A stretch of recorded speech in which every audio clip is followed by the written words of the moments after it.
level of $400 per day, at the primary school level $300 per day, and for special needs children $595 per day. This would have been paid to our operators on a monthly basis by the schools.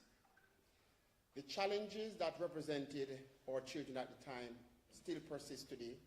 Many of our children found it difficult to get to school on time because they could not afford the transportation costs to travel to school every day. Oftentimes, they are displaced because private operators would have chosen to take adult passengers rather than the children, especially during peak hours. As a ministry and our schools, we're also very concerned about the safety of our nation's children. We know the stats where oftentimes our children would have been impacted by reckless driving by private operators. In 2023, we did a perception of safety and security in our schools. Over 9,750 children participated from 331 schools. One of the critical findings is that children felt least safe and secure commuting to and from school. Hence, 2025, when we were introduced to partner with the Ministry of Science, Energy, Telecommunication and Transport on a national rural school bus program, we were very excited by the possibilities for this program. The intention is that 100 buses will be procured to support this initiative on a phased basis. So in the first year, 100 units, 60 to commence operation in September, and 40 January of next year. As a ministry, we have been very involved in the process of coordination, and I can report that since June, we had 7 virtual sensitization sessions with key stakeholder groups, 258 schools. And the stakeholders from these 258 schools would have recommended 100 major corridors to be impacted by the program. Major corridors because these were major spaces, major areas where a significant number of students will travel on to get to and from schools. How did we identify the 258 schools? We identified all high schools in rural parishes first, and then we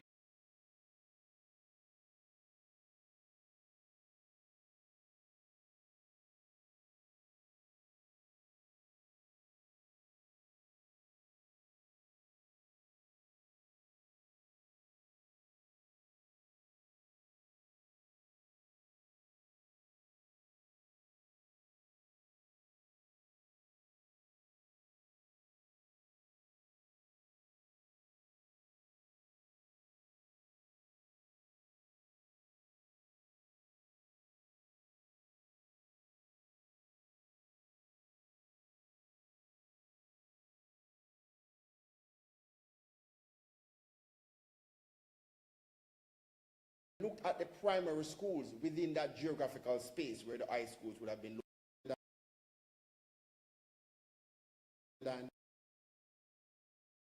impacted by the program directly. The program is on a daily basis, so 2 in the morning, 2 in the afternoon. The program is also committed to provide transportation service for shift schools. So there's going to be a 3rd round trip to accommodate that transition from morning and afternoon shift. We strongly believe that this program is a game changer for our education system and our nation's children. Oftentimes they come to school exhausted because of the time they have to wake up to get to school. Oftentimes they miss critical early sessions because of the time they get to school. Our principals in the discussion with these, in the consultation session, our principals understand that part of the challenge too is the timing when schools start in the day, and they are also prepared to look at the schedule when schools start to ensure that as many children can be accommodated.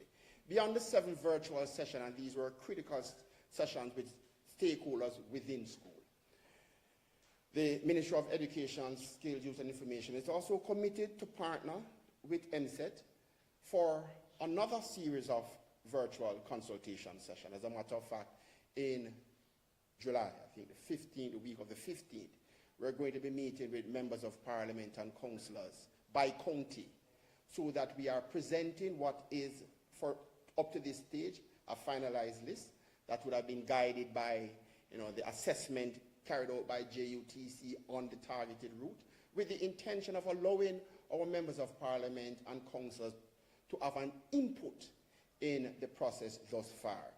Once we are past that stage, we will convene another virtual session with our stakeholders to present that finalized list of 100 schools, 100 routes.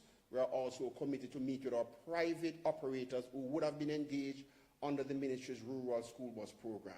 We really want to thank them for their effort. They supported the initiative when we did not have this major program on board now, and we want to just say thanks, and we also want to explore the possibility for continuity of service.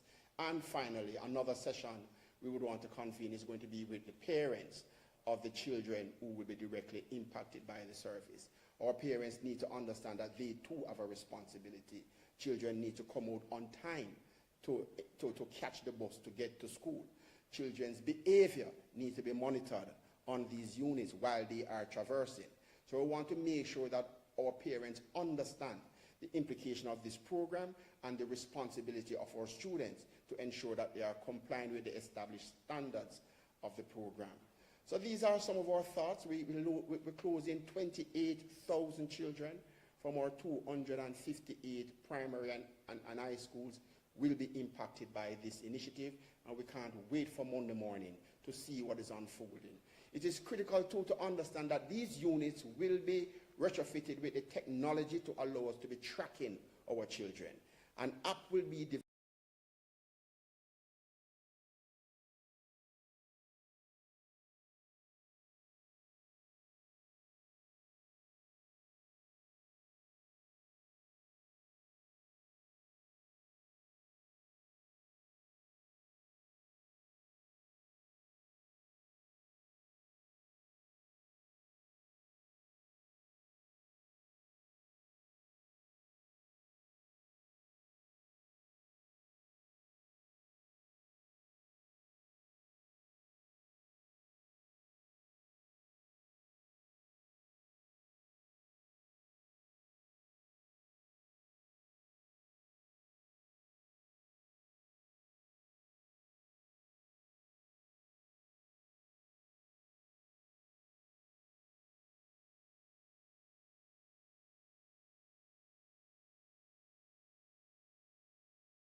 representatives, ministry representatives, and of course, Mr. Troop, thank you very much for that presentation a while ago. So, let me begin. Good morning, Jamaica. Particularly, a good morning to our parents and schoolers in rural Jamaica. It is indeed a sad day for me to stand before you here to try and counter the negatives that have been brought up about because of unfortunate comments made by the opposition People's National Party spokespersons criticizing what I consider to be one of the most transformative policies to be introduced by any government since independence. Despite the fact that the opposition has sought to turn the rural school bus system into a political football, I stand here addressing you from my ministry as minister with responsibility for transport, and not from a political platform or my party headquarters, as I continue to insist that this is not a matter to be politicized because it benefits all rural parents, students, regardless of color, creed, or political affiliation. And I'm just noticing that I have on my Choose Jamaica armband, so I will take it off because this is not about politics today.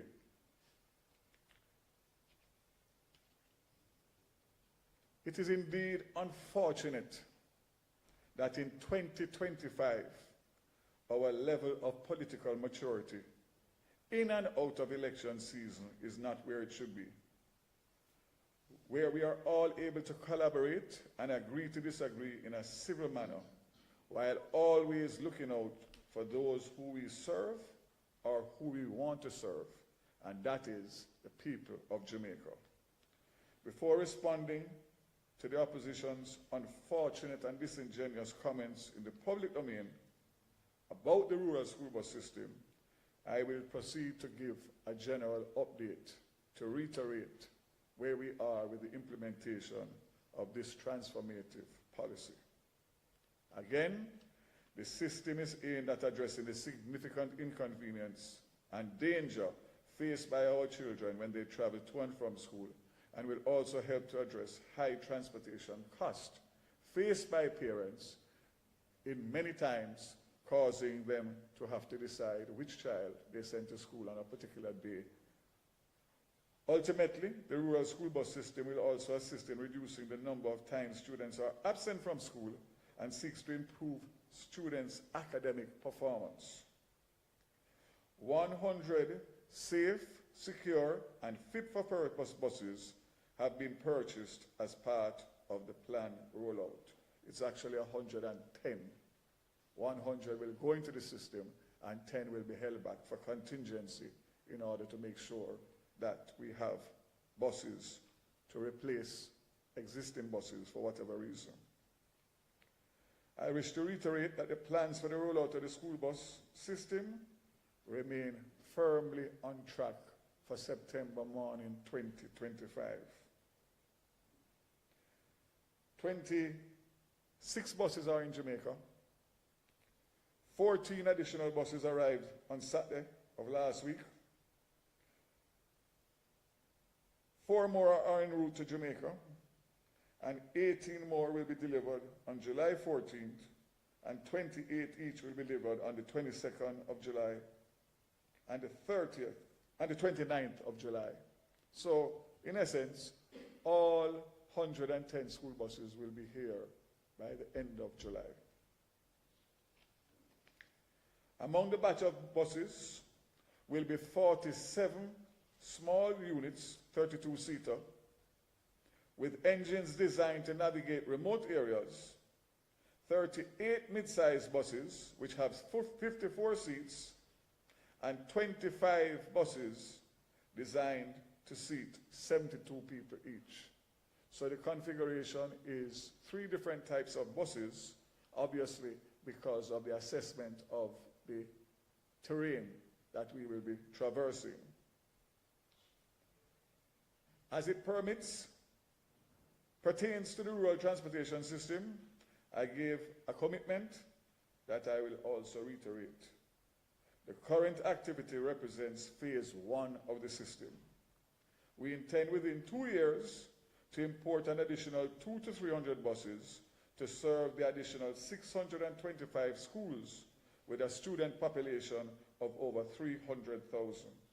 It is in the intention of the government to actively pursue the possibility of the introduction of not only refurbished buses, but also new buses, as we are doing for the JUTC. This government and this minister will deliver on his commitment to put in place a safe, affordable, and convenient system which provides quality service to our children and reduces cost to parents. Let me now deal with the criticism, if you want to call it that, from those members of the opposition. The ministry has taken note of the criticisms in the public domain coming from the ranks of the opposition regarding the plans being pursued to deliver a rural school bus system for Jamaica. The buses have been dubbed old by the opposition, who have also alleged that the buses are being brought in to kill off Jamaican picnic. Let me state categorically that July 5th and 6th, 2025 are among the saddest and darkest days in our history, based on these wicked, evil statements made particularly by Mark Rowling and Peter Bunting, along with others in their party. It is simply bad mind on steroids. I wish to categorically reject these allegations as false, reckless, and a desperate attempt to use our children to attain power at any and all costs. This must never be forgotten, and they must be judged and rejected out of hand for these wicked and evil thoughts. And a simple press release, which was sent out a few minutes ago ahead of my press conference, will not take them off the hook for this. Concerning the ages of the buses purchased, as we move to roll out the school bus system, let me lay out some facts. I'm advised that the average age of registered motor cars currently in the public transport system in Jamaica is an average of 14 years old. Prior to the recent purchases, the average age of JUTC buses in the fleet was 14 years old.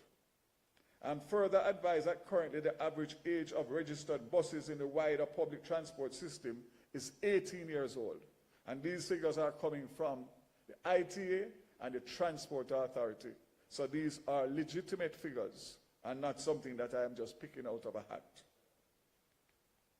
The average age of buses being purchased under the Rural Transportation Bus Initiative is 10 years old. Some are below 10 years old, as low as 8 years old. The opposition has described the buses being purchased as old, but suggested that they would pay transport operators, including bus operators, and who they described as a little man with Probox or AR wagon. I assume that he means AD wagon to transport our children. Well, the fact is, the average age of buses and cars in the public transportation system currently is between 14 and 18 years old. It's way above the average age of the buses which are being brought in as part of the rollout of the National Rural School Bus. Furthermore, the buses under the Rural School Bus system generally have way less mileage and a better maintenance history compared to what exists in the wider registered public transportation system. The average mileage on the buses being brought in is approximately 135,000 miles, with some having as low as 70,000 miles. The comments from the opposition and the data I have outlined confirms that the opposition objection to the rural school bus system is not based on principle. What is very clear in my mind, and should be to all Jamaica, is that the People's National Party will once again discontinue the rural school bus system if given the opportunity by the people of Jamaica. Their comments represent another sign of their vulgar, opportunistic, and unhelpful habit of seeking to tear down any plan put forward by government to respond to the challenges being faced by the Jamaican people. The data I just outlined also confirms that the opposition description of buses being purchased under the rural school bus system as old buses unworthy of transporting our children is unprincipled, dishonest, and should be firmly rejected. In light of the untruthful and very unfortunate comments made by the opposition, we seek to raise doubt about the safety of the buses purchased under the rural school bus transportation system. I will now address that issue. The suggestion that discarded previously immobile buses were purchased are false. The buses purchased have at least 80% of their mechanical life left and are fully functional, which you will see after this press conference. The question is being asked, why the USA system, transport system? Preference for the purchase of the American school buses is not arbitrary. They are widely considered the gold standard in transportation of children globally. This is because the buses in the American system have a robust combination of safety, reliability, advanced technology, and an attractive total cost of ownership. The buses which we use under the rural school bus system in Jamaica will have unparalleled protection for children and adult passengers alike. Additionally, it is important to note that the rural school bus program has a dedicated JUTC team that inspects the school buses purchased from America to ensure their safety, reliability, comfort, an annual maintenance cost. So let me just make that clear. We did not buy buses based on pictures. We sent a team from the JUTC along with the supplier to go and inspect and select the buses that we deemed and sought suitable for Jamaica.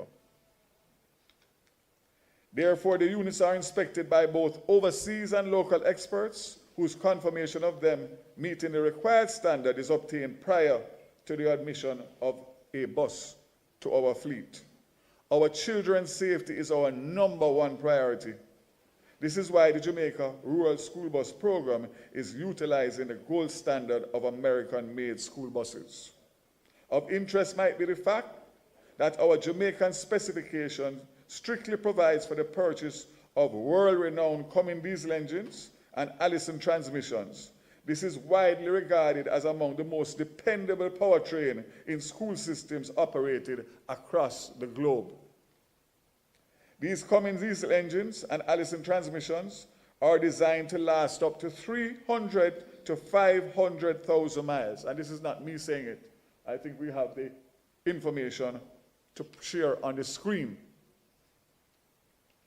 The buses that we are bringing to Jamaica have an average of 135,000 miles or fewer.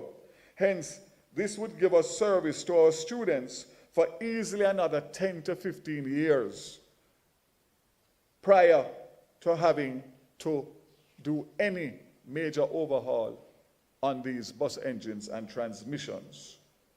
This is why I say, without fear of contradiction, that it is not only good for the safety, but it is indeed excellent value for money. I'll come to that later. $1.4 billion is the cost to buy these buses, pay inland freight, sea freight to get them to Jamaica, to retrofit them with the doors, refurbish them where needed, 1 year of spare parts, 1 year of a maintenance contract with the supplier to service the buses as was being done through the Department of Transport in the United States of America.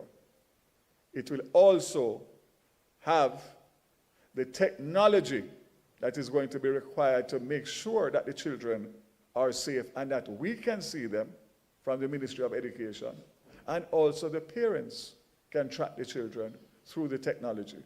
That includes even the driver.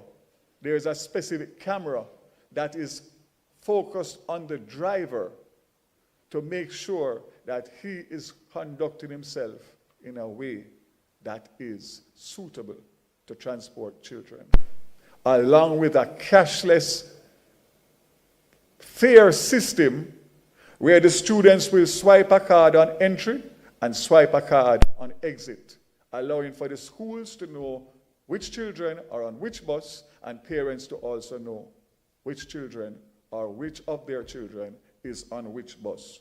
I cannot think of anything more that we could do to make sure that we tick all the boxes for this transformative policy.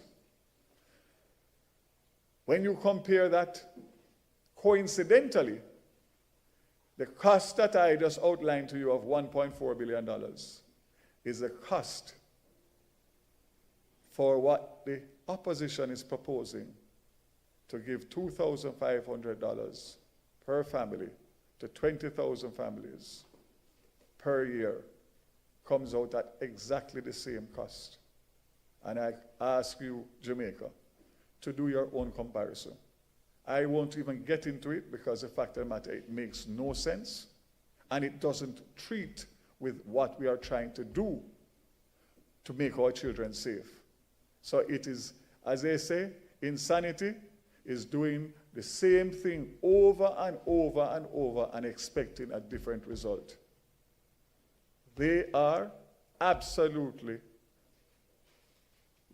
reproducing and tweaking the same exact system that obtains now without treating the ills of the existing policy. The opposition has also raised issues concerning salt and corrosion of the buses. The buses are rigorously inspected for defects prior to being approved, and no unit with a defect is approved for importation to Jamaica. It must also be noted that the rural school bus system will be equipped with the Thomas-built and Bluebird school buses, which are among the most desirable school bus brands in North America and other regions. As a testament to trust in relation to the current purchase, Jamaica had to compete with other countries in North and Central America, which also utilize these buses and have indeed made purchases similar to Jamaica. So again, these buses are in demand for other countries, and we were lucky that we were able to secure the 110 out of the buses that were available. The school buses are designed to handle the most rugged driving conditions, whether in Canada, the United States, or the Caribbean. Concerns have been raised about the wiring system and brake lines of the buses. The fact is the buses are thoroughly inspected and approved prior to being brought to Jamaica. And again, let me reiterate, no buses with alleged defects are going to be imported in this program into Jamaica. Additionally, it is important to note, as I said before, the government has a robust parts and maintenance plan designated and designed to maintain the buses while they are in use, and this will be administered by the JUTC. The lies that are being spread about the buses show the desperation of the opposition, particularly given to the fact that they have not requested any information from myself or the ministry regarding the buses.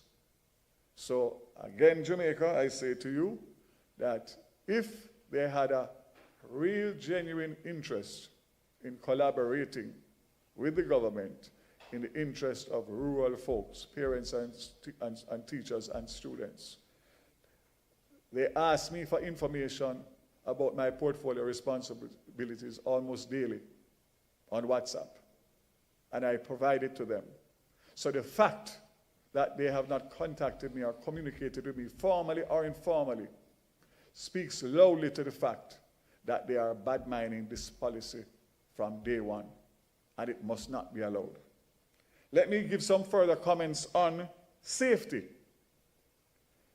Let me remind you that the buses are manufactured in accordance with the safety specifications of the U.S. Department of State, and they undergo a rigorous maintenance and inspection regime before and after arriving in Jamaica.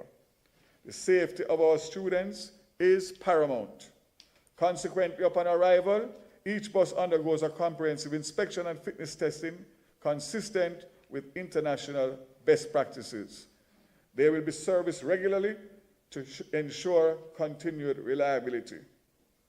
Let me pause again and say that the bus that I brought to Jamaica as a private initiative for the Portland school children has been operating for 9 weeks straight without any form of disruption due to the stringent policies that we have put in place.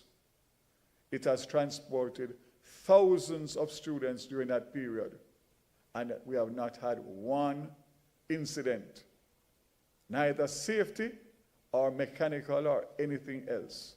So we have a bus that is here. We will be taking these buses on all of the routes that have been, Mr. True spoke about between now and the end of July. They will be going through every parish, every township, and every district and community that they are assigned to make sure that we can do what we need to do to tweak to make sure September morning is seamless. And the ignorance about terrain. The 52 states in the United States have higher hills and valleys and terrain similar to Jamaica. So anything that it can do in the United States of America, it can do in Jamaica. The other ignorant statement about the length of the bus, The length of the bus is no different to what obtains in Jamaica with the trucks and the other buses and all that we have. Everything that we are doing is well thought out. We know the specifications and sizes, so we know which routes to put them on. The bigger buses will deal with the major thoroughfares. The smaller ones will go into the interior, hence why you have almost 50% of the 110 buses being the 32-seaters. This is something that JUTC and Ministry of Education and the ministry have gone through with a fine-tooth comb. The buses will include modern features such as GPS, tracking accessible by parents, speed limiters to make sure that the bus cannot go past a certain speed, onboard surveillance cameras, geofencing to make sure that the buses do not come off of the designated routes, and a cashless payment system, which I spoke about, all designed to enhance security and convenience for both students and parents in rural Jamaica. The rural school bus will not only be affordable, but will provide safety and security for our nation's children. I've already indicated that the cost per trip is 50 Jamaican dollars per child per trip, 100 Jamaican dollars per child per day for the school bus service. Currently, it is anywhere between $300 and $600 per day per child. So one household who has 3 to 6 children, who is unable to send all of them to school because of financial constraints, will be able to spend $100 per day for each of those students, for those kids, and be able to send them to school.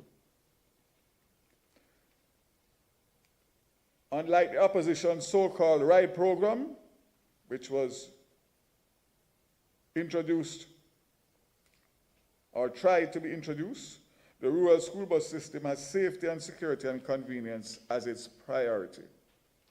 The current transportation system as it relates to school children is unfair and inequitable.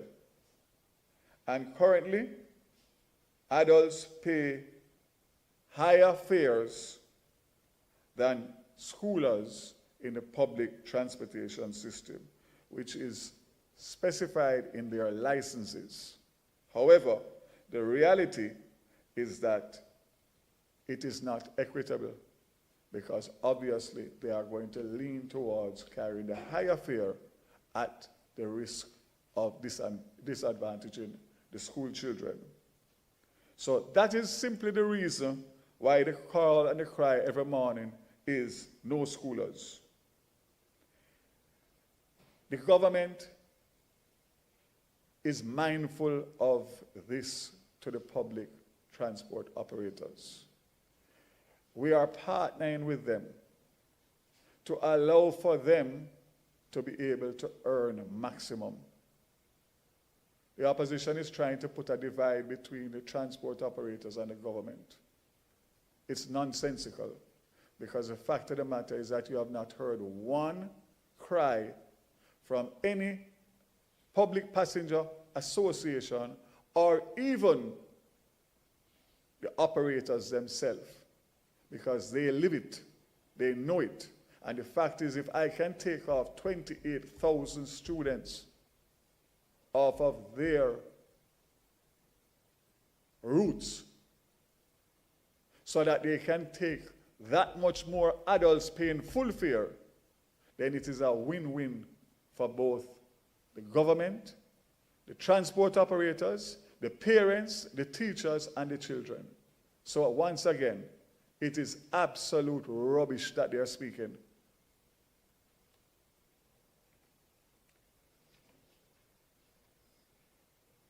I leave the last for best, or the best for last, because I want to, in closing, give you a history of the rural school bus discussion that has been taking place in Jamaica for many years. And to start, I categorically state that the People's National Party has a history of shutting down efforts to implement a rural transportation system.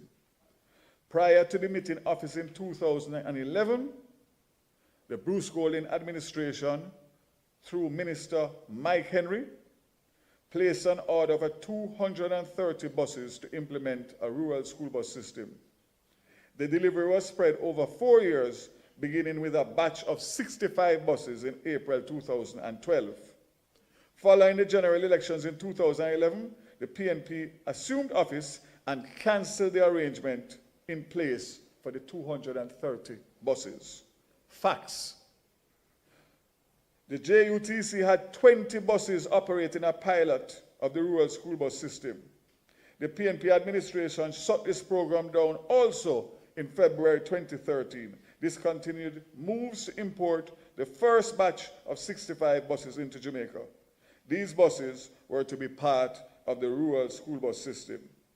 The move by the PNP to dismantle plans for a rural school bus system spawned the headlines. PNP slammed the proverbial brakes on rural school bus system. I hope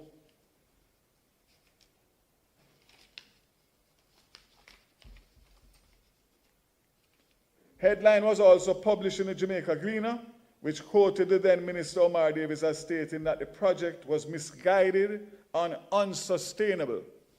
7 months later, in September 2013, 4 Homewood students died and another 22 students were injured in a crash, which the then administration blamed on reckless transport operators. According to statistics from the Jamaica Constabulary Force, between 2012 and this year, 68 children have died due to crashes on the nation's road. During the same time period, 726 children have been injured. Many of the crashes have been attributed to reckless driving. We cannot allow history to keep repeating itself. I urge all well-thinking Jamaicans not to allow the opposition to again derail a well-thought-out program which is intended to bring safety, security, and convenience to our children and reduce cost and peace of mind of our Jamaican families. I have just received a copy of the opposition statement, which was sent out minutes before my press conference, which headlines PMP affirms support for rural transport system for students. However, when I read it, the content of it, it totally goes against what they are saying in the headline. This is not even worth the paper that it is written on, because all that they are doing is try to salvage themselves from their reckless, wicked, and evil wishes and statements over the last few days. I want to say before closing that in this, they have raised the issue that these buses were retired from service in their country of origin because they have aged out of the system and not considered safe and reliable for school children. Here are the facts. The American market benefits from a continuous refresh cycle driven by American federal mandates and initiatives, backed by significant funding like the $5 billion allocated over the last 5 years between 22 and 26 through the bipartisan infrastructure law, which encourages the U.S. school districts to regularly update their fleets. This consistent turnover, while aimed at modernizing domestic transportation, inadvertently ensures a steady and high-quality supply of used school buses entering the secondary and private markets, making them attractive assets for international buyers such as Canada and Jamaica. So again, reiterating that the buses have a lot of life left in them, and not only that, we have the programs to maintain them, similar to what has happened previously when they were being used in the U.S. system. We are adopting that, and I give you my assurance as minister and the administration that I serve that we would never do anything or take any shortcut that would put the children's safety and security at risk. You have my word on that. So let me close that the government of Prime Minister Andrew Holness and this Minister of Transport recognizes the fulsome, widespread support being given to this transformative policy and will not be distracted by voices of a few despots seeking power at all costs. We will press ahead with the delivery of a safe, secure, and affordable rural transport system for the rural people of Jamaica while continuing to strengthen the bus system in the Kingston Metropolitan Transport Region.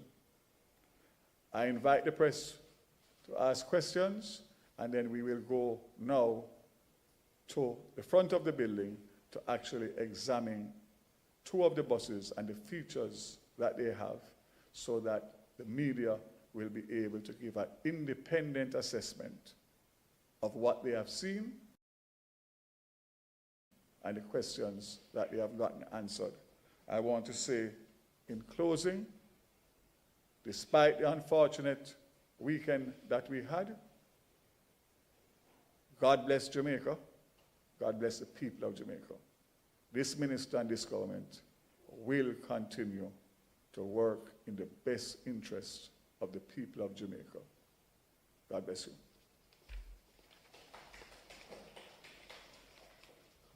Thank you, Minister Baz. We will now open the floor to questions. I have an engineer here from JUTC, and I have the managing director of JUTC and Mr. Troop, and my ministry officials, and I'm sure that we will be able to answer any questions that are being asked, despite the fact that I think the presentations given so far this morning would have cleared up a lot of the misinformation and the genuine questions and concerns that members of the media and the people of Jamaica would have.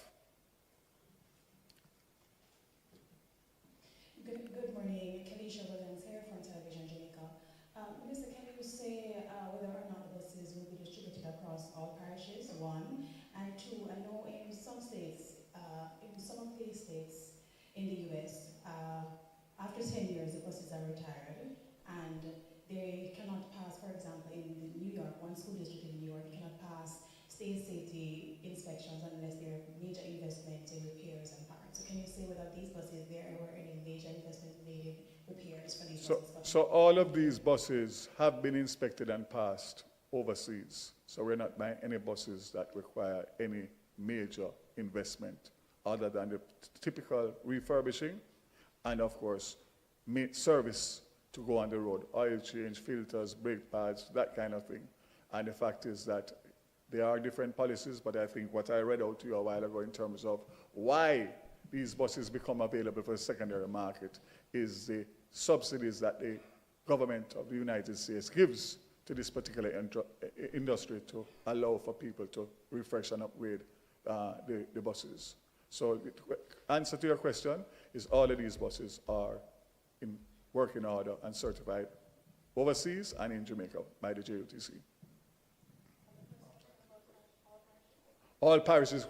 Could you put up for me on the screen the allocation of the buses and the schools per parish?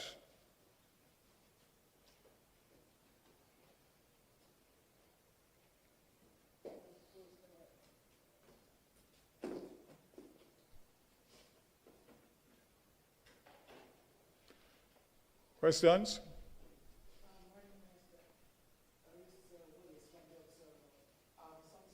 No one here from the Gleaner? Anybody here from the Gleaner? Yes, sir. Where is he? Okay, great, man. I've seen advertisements inviting individuals to make applications for the post of driving these buses. Can you say what the process has been so far in terms of the applications received and the So I'll ask Mr. Ellington to address that. But I can say that part of the process is to get the drivers from the particular parishes. That's the easiest way to have a seeming and functional access to the buses. On top of which, the drivers will have to go through background checks by the police to make sure that they have a clean police record, and they will be trained specifically on these buses on the routes that they are going to be traversing. So, very good question. And the fact of the matter is, I'll ask Mr. Ellington to just indicate what has been the response, and of course, what is the next steps in terms of getting the training completed. And